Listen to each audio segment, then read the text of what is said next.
seja muito bem-vindo ao JR Business. Já pensou em uma plataforma que usa inteligência de dados para melhorar o atendimento público na área da saúde? Essa é a Impulso Gov, uma organização sem fins lucrativos que apoia profissionais do Sistema Único de Saúde com soluções que mapeiam bairros e o perfil de saúde dos moradores. Muito legal, né? Então a gente vai conversar hoje com o João Abreu, que é diretor e cofundador da Impulso Gov. Prazer ter você aqui com a gente, João. Prazer é todo meu, super obrigado pelo convite. Antes da nossa conversa, eu vou lembrar você que o JR Business fica disponível nas plataformas digitais da Record. Você pode acompanhar em versão podcast e também na Record News. João, quero começar nossa conversa entendendo de onde surgiu a ideia de criar essa plataforma. Foi a partir de algum problema que vocês identificaram? Eu trabalhei no governo, trabalhei na prefeitura de São Paulo no começo da minha carreira, e aí eu percebi que na área da saúde especificamente o Brasil tem uma joia, uma preciosidade mesmo. A gente tem a maior base de dados do mundo de saúde. Nenhum país tem uma base desse tamanho, porque o Brasil é muito grande e porque o SUS coleta dados num volume muito impressionante mesmo. Ao mesmo tempo, como é de conhecimento de todo mundo, tem muita coisa que ainda pode melhorar no SUS, por mais que ele tenha também seus méritos muito impressionantes. E eu sou economista de formação, então foi natural para mim olhar para esse tanto de dado e falar, será que a gente já está fazendo tudo que dá para fazer com esses dados? A gente já está cuidando de forma preventiva das pessoas antes delas terem até qualquer sintoma de saúde, dado que a gente tem tanta informação assim? E o que eu vi foi que não, a gente não estava fazendo isso ainda, e daí veio a ideia, junto com a minha cofundadora, a Isabel, de começar uma ONG que fizesse um trabalho nessa direção, Brasil afora ali. Então foi assim que a gente iniciou o trabalho. E conta pra gente como funciona a plataforma.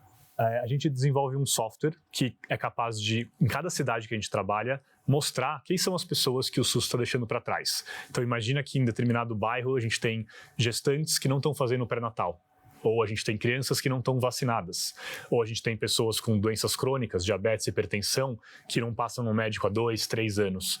Tudo isso são problemas, porque são pessoas que, embora não estejam necessariamente com sintoma agora, a gente está colocando a saúde delas em risco, de certa maneira, por falta de prevenção, de medidas simples, baratas, rápidas, que podem salvar a vida delas no futuro, mas que a gente precisa que o sistema de saúde conte para elas que elas precisam fazer isso. Então a nossa plataforma mostra quem são essas pessoas, para que a prefeitura, seus enfermeiros, agentes comunitários de saúde saibam quem elas têm que procurar, em que momento do tempo, e assim priorizem o trabalho, de certa maneira. Aí a gente está falando de prevenção também, né? Qual a importância da prevenção no cuidado da saúde? Absolutamente fundamental. A gente tem no Brasil uma situação financeira, fiscal, difícil, a gente já paga muito imposto, já consegue fazer serviços públicos que poderiam ser bem melhores, então a gente não pode assumir que a gente vai poder gastar muito mais. O SUS é sim subfinanciado, comparado com outros países, a gente gasta bem pouco com saúde, mas na nossa visão a gente não vai conseguir mudar essa parte do problema com a Impulso Gov, então a gente falou, vamos focar naquilo que a gente consegue fazer, que é usar da melhor maneira possível os recursos que a gente já tem no Brasil para a saúde pública. Por isso que prevenção é tão importante, porque prevenção, a gente no fim do dia economiza recurso. Não é só uma questão importante para aquela pessoa, para o cidadão ou para a cidadã que está deixando de adoecer ou que está detectando muito rápido uma doença e, portanto, conseguindo se curar, é também uma questão financeira mesmo, fiscal. Então, vamos dar um exemplo aqui. Se a gente está falando de uma pessoa com uma suspeita ali de câncer de colo de útero. O câncer de colo de útero é um caso bem extremo, porque ele mata milhares de pessoas por ano no Brasil, milhares de mulheres. É uma taxa que em países desenvolvidos ela chega perto de 0. E por quê? Porque ele é totalmente prevenível. A gente tem uma vacina muito eficaz contra ele, a vacina do HPV. A gente tem um exame capaz de detectar esse câncer muito precocemente, que é o citopatológico, o Papa Nicolau. E toda vez, portanto, que uma mulher morre de câncer de colo de útero, é porque o sistema de saúde falhou, porque esse número deveria ser 0. Com prevenção, você consegue fazer isso num custo bem baixo. E além de salvar a vida de pessoas todos os dias. Então, isso é muito mais eficaz do que você tentar remediar. Isso é, quando, nesse mesmo exemplo, né, uma mulher está com sintomas do câncer de colo de útero, a gente já está muito atrasado. Então, se a gente esperar para agir nessa hora, a gente já perdeu muito tempo, colocou em risco grave a vida dessa mulher e muito custo para o sistema também. Porque se por acaso a gente conseguir reverter esse quadro, vai ser a muito custo hospitalar, profissional especializado e por aí vai. E me diz uma coisa, João, a plataforma, então, na verdade, ficam os exames, só para a gente pegar um caso hipotético, né? Os exames da pessoa ficam disponíveis ali na plataforma e aí a inteligência de dados cruza essas informações todas e fornece um quadro fechado para que o profissional de saúde tenha noção geral do que está acontecendo com aquela pessoa, é isso? Quase isso, mas é até antes disso. Então, a gente atua antes de ter sequer, por exemplo, um exame já realizado. A gente percebe que um exame não foi realizado e deveria ter sido. Vou continuar nesse exemplo só para facilitar. A gente pode ir a gente trabalha hoje com mais de 300 cidades do Brasil afora. Em cada uma delas, a gente consegue falar, essas são, por exemplo, todas as mulheres adultas que deveriam estar fazendo o Papa Nicolau a cada 3 anos. Mas nem todas elas estão. Geralmente, a maioria não está. Então, a gente consegue, esse software fala para a prefeitura, nesse bairro específico da sua cidade, tem 70 mulheres que não fizeram Papa Nicolau há mais de 10 anos. E são essas mulheres aqui, a gente sabe o nome, a gente sabe a residência delas. Por que a gente sabe? Porque o SUS sabe. O SUS coleta dados de uma forma muito eficaz, melhor do que quase qualquer país do mundo. A gente só não usa esses dados para informação, para tomada de decisão. Então, quando a gente fala, tem 70 mulheres aqui com um exame muito atrasado, qualquer uma delas, nesse momento, pode estar evoluindo um câncer ainda em estágio inicial, mas que pode se tornar um problema daqui a pouco, a gente consegue falar para o enfermeiro daquela prefeitura, vai falar, caramba, então essas são as pessoas que eu tenho que priorizar. Então, semana que vem, eu tenho que garantir que essa lista diminua, ao invés de fazer várias outras coisas que são também competência do SUS, mas são menos urgentes nesse momento, porque ali a gente está falando de vida e morte mesmo. Então, é muito mais mostrar quem não está sendo preventivamente atendido pelo sistema do que falar de exames específicos e resultados. É até antes disso. E que é super importante, porque daí você evita, inclusive, que as pessoas tenham problemas lá na frente. Agora, é muito interessante porque, além de olhar para esse universo, para essas pessoas que, de repente, não fizeram esses exames, nas mãos do poder público, uma informação como essa serve de base, inclusive, para políticas públicas, né? Eu estou percebendo que as mulheres estão fazendo poucos exames preventivos de câncer de mama. Então, vamos fazer uma campanha, vamos pensar em alguma coisa maior, né? E aí, olhando para todo mundo, isso é muito legal, né? Com certeza. Inclusive, falando de século XXI, as tecnologias que a gente tem disponíveis hoje, o mais fácil de fazer é campanhas em massa, né? Do tipo, esse mês, por exemplo, a gente recomenda que a população lembre dessa doença ou faça esse exame. Isso é ótimo, tem resultados comprovados, mas o que a gente tem feito mais até na nossa organização lá na Impulso Gov é ir direto no cidadão, no indivíduo específico. Então, por exemplo, a gente não só mostra para cada enfermeira, cada agente comunitário quem não está sendo atendido naquela região, mas a gente também fala direto com o cidadão ou a cidadã.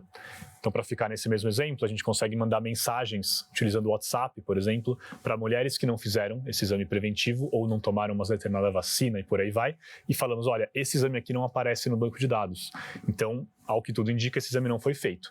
Se é isso mesmo, procura a sua unidade de saúde, que é essa daqui, nesse endereço, vai o quanto antes, porque isso é uma questão da sua própria saúde, pode ser super importante para você, e a gente vê aumentar 3, 4 vezes o número de exames realizados de um mês para o outro, quando a gente faz esse tipo de coisa. Então não é só a campanha do tipo, vamos garantir a conscientização sobre prevenção desse câncer ou sobre a importância dessa vacina, é falar para aquela pessoa, você não fez isso ainda, ou o seu filho recém-nascido ainda não tomou essa vacina, e o que a gente vê é que quando você vai para aquela pessoa, é muito mais efetivo. Eficaz. Muito mais. Entendi, com certeza, com certeza. Exatamente. Mas acaba sendo também uma ferramenta importante na mão para se pensar no todo. Sem dúvida nenhuma, você ir direto é muito mais efetivo, mas a gente consegue pensar no todo também. Aí, de repente, num comportamento que está... Por que as mulheres não estão indo atrás do exame? Por que as mulheres não estão fazendo esses exames? Os homens, Perfeito. enfim, né? É muito, muito interessante para a gente identificar também padrão de comportamento. Agora, quais são os principais desafios que os gestores públicos enfrentam aí para ampliar esse tipo de cuidado, a gente pensando em prevenção? O desafio que a gente até decidiu enfrentar, por ser tão grande, é que transformar dado em informação é muito mais difícil do que parece. Então a gente já coleta essa montanha de dado. Quando eu falo sobre esse assunto fora do Brasil, as pessoas não acreditam que a gente tem o dado são 170 milhões de pessoas com o dado registrado com qualidade no SUS. Ninguém acredita lá fora. Primeiro que eles não acreditam no SUS, e depois eles não acreditam que a gente tem tanto dado coletado, e a dificuldade você é lá o prefeito, você é a secretária de saúde, não é simples você pegar essa montanha de dados e falar, como é que eu faço para isso virar uma recomendação para que aquele agente comunitário de saúde lá na ponta saiba o que ele tem que fazer semana que vem, quem são as pessoas que ele mais precisa focar. E é isso que a gente tenta fazer basicamente, transformar dado em informação para garantir que a gente esteja conversando, engajando e fazendo prevenção com as pessoas mais urgentes, aquelas pessoas que realmente não estão sendo atendidas da forma completa e adequada pelo SUS. E a gente consegue mensurar os resultados de quanto isso tem avançado nesse caminho? Sim, tanto eu quanto a Isabel, minha cofundadora, nós somos economistas de formação. Então a gente é bem obcecado por dados, por mensuração de impacto. E até uma coisa importante que eu acho relevante falar, a gente tem já 60 pessoas na equipe hoje, né? Todas essas pessoas são muito talentosas, elas poderiam estar trabalhando em vários outros lugares, inclusive no setor privado mais tradicional. Por que elas decidem trabalhar com a gente? Porque a gente está ali trabalhando para salvar vidas, para conseguir mudar a realidade de milhões de pessoas. Se a gente não medir o nosso impacto, a gente não vai saber se a gente está conseguindo fazer isso. Não basta se ter história, se a gente tem várias, né, casos específicos. A gente precisa ter os números, precisa ver uma cidade, quando ela é parceira nossa, quando ela usa o nosso software, quando a população recebe as nossas mensagens, isso realmente faz diferença? Isso é muito melhor do que uma cidade vizinha que não tem nada disso? E o que a gente vê é que é. Então, nesse caso, por exemplo, vou manter nesse exemplo do exame preventivo do câncer de colo de útero, no Papa Nicolau. A gente literalmente vê quadriplicar o número de exames com uma mensagem para a pessoa certa no momento certo. E entra até um ponto que você trouxe sobre aprender com isso, né? O que funciona melhor? É melhor mandar mensagem em que dia da semana? Em que horário? É melhor texto, imagem ou vídeo? Agora a gente está começando a fazer por áudio, porque o WhatsApp permite, e você supera uma barreira da alfabetização, né, que é muito relevante em algumas regiões do Brasil. Então tudo isso permite que a gente vá realmente a fundo e saiba, estamos sim conseguindo cumprir a nossa missão, mudar esse ponteiro, mudar vidas, porque se não tiver, tem que parar tudo e começar de novo, né? Porque a gente está aqui para isso, enquanto Impulso Gov. E vocês estão em quantos municípios mesmo, que você me falou? A gente está em mais de 300 municípios, a gente faz parcerias num volume bem rápido, então hoje a gente consegue criar uma nova parceria por dia, mais ou menos, na média, né? Isso é muito legal e vale dizer que são em todos os estados da federação. Por quê? Porque a nossa visão, minha e da Isabel, cofundadora, desde o primeiro dia foi, se a gente vai fazer isso, dedicar esse esforço nosso e da nossa equipe para algo que ele seja útil nacionalmente. Não era, para nós não era interessante ser útil na nossa cidade, ser útil talvez em 2, 3 cidades. A gente queria algo que fosse útil para o SUS, para o Brasil. Por isso que é tão capilarizado. Se você olhar o mapa, é basicamente todo ele pintadinho com os municípios em que a gente trabalha, porque é super espalhado mesmo. E eles são desproporcionalmente vulneráveis. São municípios com renda per capita, né, recurso bem abaixo da média brasileira. E de propósito, para a gente fazer chegar onde mais precisa que chegue esse tipo de tecnologia. A plataforma existe há quanto tempo, João? A organização como um todo existe há 6 anos. A gente teve um período ali em que a gente estava 100% focado na Covid, né, na pandemia, porque tudo parou e essa era a principal prioridade do país, mas com certeza do SUS. A plataforma que a gente está conversando tem 3 anos. Agora vocês estão ampliando também a atuação para a saúde mental, né? O que é super bacana, super importante. Explica um pouco para a gente. Perfeito. É até interessante falar sobre isso, porque o SUS está bem equipado para saber lidar com vacinação, com pré-natal, né, gestão das gestantes, doenças crônicas. Embora muita gente seja deixada para trás, embora a gente não tenha todas as informações sempre necessárias, como a gente comentava, você não vê um profissional de saúde falando, eu não sei fazer um pré-natal. Você não vê um profissional de saúde falando, eu não sei fazer uma vacinação. Mas quando a gente fala de saúde mental, que é um problema que, embora ele não seja recente, ele explodiu na pandemia e nunca mais retornou aos valores e índices pré-pandemia, você vê relatos de enfermeiros, de médicos falando, eu não sei lidar com isso. Isso é um problema novo para o qual eu não fui treinado. Na minha formação, não me ensinaram o que fazer quando talvez uma gestante venha aqui fazer o pré-natal e eu percebo sintomas de depressão bastante sérios nela. O que eu faço nessa hora?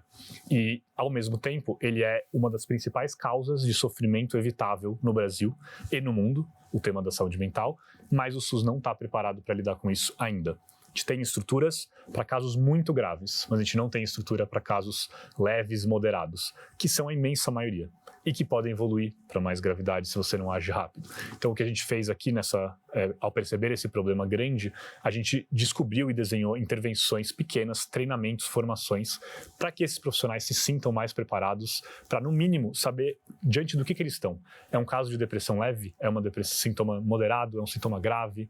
Porque se você não sabe nem fazer isso, o que hoje acontece? Uma enfermeira descobre um caso desse no atendimento dela, ela encaminha de forma protocolar para um psiquiatra, por exemplo, do SUS. Qual é o problema? Não temos psiquiatras suficientes no Brasil. Na verdade, nem países muito mais ricos que o Brasil têm psiquiatras em volume suficiente. O que acontece é muito normal, fila de 2 anos, fila de 3 anos, para você fazer a sua primeira consulta com o psiquiatra depois de ter sido encaminhado.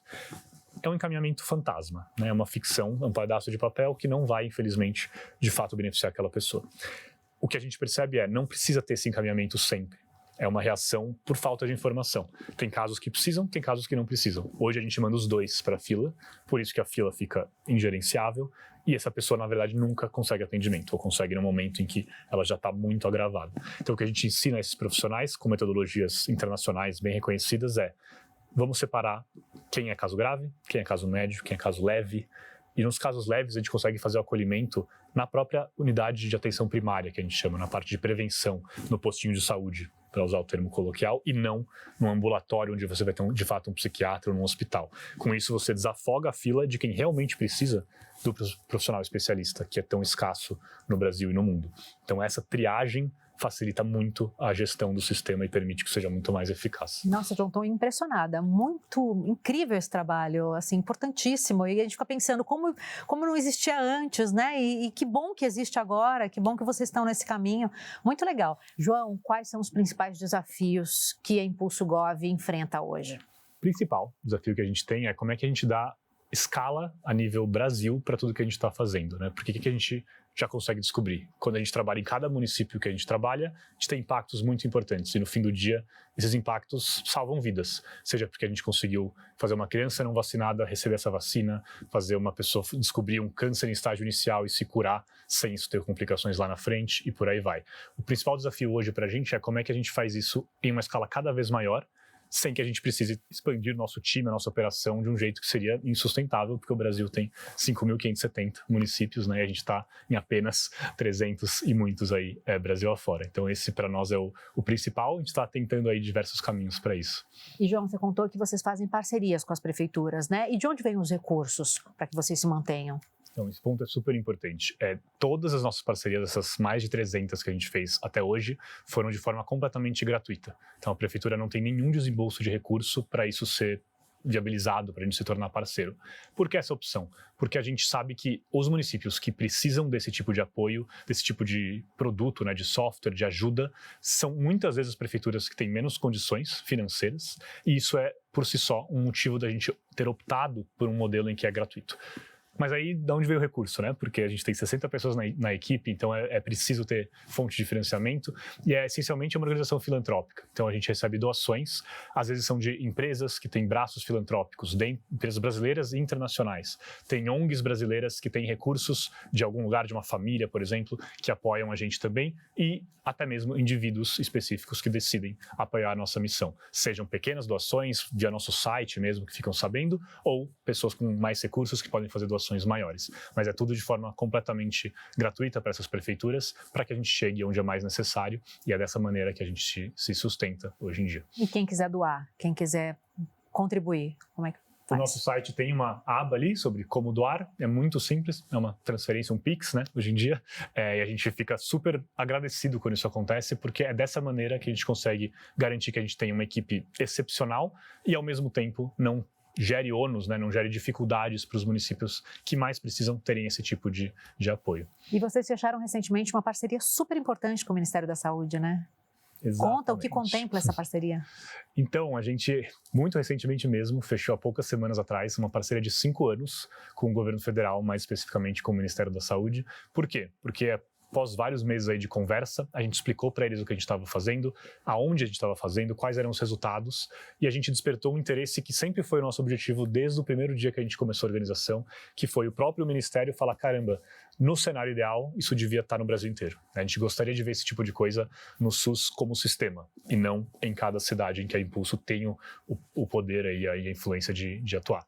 E é uma parceria bastante ampla para permitir que ao longo de 5 anos a gente possa fazer uma série de diferentes colaborações, mas o pano de fundo é sempre o mesmo. Como é que a gente pega algo que a Impulso já testou em uma cidade ou até em 300 cidades, funcionou, e como é que a gente leva isso para nível SUS? Por que isso é importante? A gente é uma ONG, então embora a gente tenha um time maravilhoso e 60 pessoas não é tão pequeno, a gente sabe que enquanto ONG não é possível você trabalhar com qualidade em 5.570 municípios. Isso não é viável e, na verdade, não é nem desejável, porque essa é a escala que pertence a setor público, pertence a governo. A gente paga impostos justamente para conseguir ter um alcance nesse nível via setor público. Então, quando essa parceria foi firmada, a gente ficou super, super contente e nos dá essa esperança de que, de fato, a gente vai conseguir fazer com que o impacto do que a gente faz chegue chegue em todos os cantos do Brasil e não deixe ninguém para trás, independentemente do nosso time especificamente, poder fazer isso em cada cidade. Né?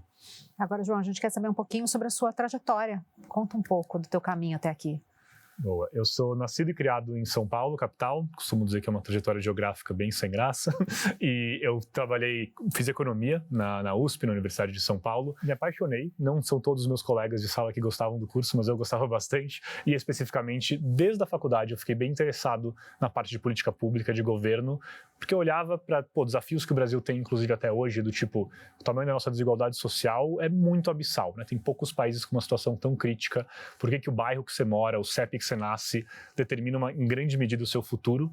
E a economia é uma das disciplinas que de fato se faz essas perguntas, seja porque países são mais ricos ou mais pobres, seja porque a gente tem tanta desigualdade. E eu percebi também que as respostas que a economia traz para isso, todas passavam por governo. Só, olha, ninguém tem, nem a pessoa mais rica do mundo tem recurso suficiente para fazer a diferença nesse nível, no nível desenvolvimento de um país, no nível qualidade do serviço de saúde oferecido a nível nacional.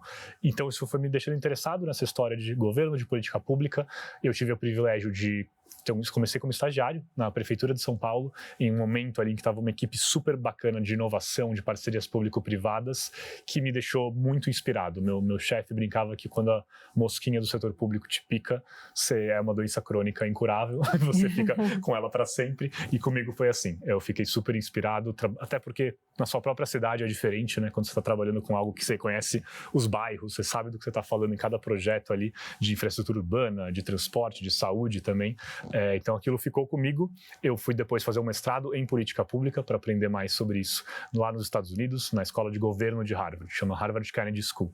E lá eu conheci a Isabel Opsi, que é cofundadora da Impulso Gov comigo. E essa história se desenvolveu com a gente, depois de cada aula, aquela pergunta, né? O que fazer depois do mestrado? Já fez uma pausa ali na carreira. Quando a gente voltar, o que será que a gente quer fazer? E a gente rapidamente chegou à conclusão de que valia a pena tentar algo como a Impulso Gov, para melhorar o sistema de saúde brasileiro e fazer isso enquanto ONG, enquanto terceiro setor, mas em parceria desde o começo com o setor público. E foi daí que tudo começou. E falando em futuro, pegando um gancho na tua resposta, falando em futuro, quais são os próximos passos da Impulso Gov?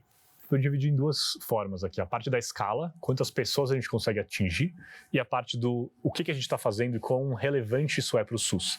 Na parte da escala, como a gente comentou, a gente está conseguindo fazer essas parcerias muito importantes. Então, mesmo que a gente já tenha conseguido chegar em mais de 300 cidades, agora a gente tem essa oportunidade de fazer isso a nível Brasil, em parceria com o próprio governo federal, o que é espetacular. A gente também já faz parcerias a nível estadual. A gente, por exemplo, tem uma parceria com o estado do Maranhão, em que a gente consegue levar para mais cidades maranhenses o nosso trabalho. Então tudo isso me deixa animado da gente conseguir cada vez mais chegar num lugar em que o SUS, de forma geral, é beneficiado pelo que a gente está fazendo.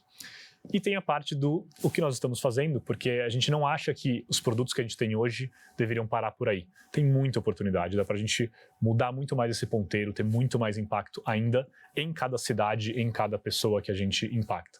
Vou dar um exemplo. As tecnologias não param de evoluir. Não é só o nosso trabalho, a nossa escala, o mundo também muda ao nosso redor. Então, quando a gente está, por exemplo, usando mensagens de texto para se comunicar com o cidadão e lembrar ele de algum exame que ele esqueceu de fazer, uma consulta que ele deveria fazer logo. Quando você combina isso com inteligência artificial, e você consegue ser mais customizado ainda, você consegue tirar dúvida dessa pessoa no próprio celular para evitar talvez uma consulta ou para motivar uma consulta se ela tiver algum quadro ali clínico que desperta mais preocupação. Isso abre espaços que antes eram impossíveis de imaginar na escala do SUS, seriam proibitivamente caros ou impraticáveis mesmo por falta de profissional. Hoje você consegue começar a pensar nisso de uma maneira que é viável, que você olha e fala, pô, já dá para fazer. Então a gente também investe muito e quer investir cada vez mais em usar as tecnologias mais recentes que a gente tiver de uma maneira que mude o ponteiro, como a gente fala, né? Que realmente salve cada vez mais vidas em cada cidade que a gente está trabalhando.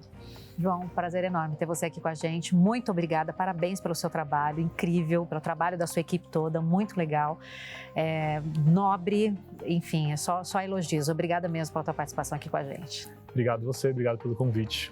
Muito obrigada pela tua companhia aqui com a gente. O JR Business fica disponível nas plataformas digitais da Record. Você pode acompanhar em versão podcast e também na Record News. Até a próxima.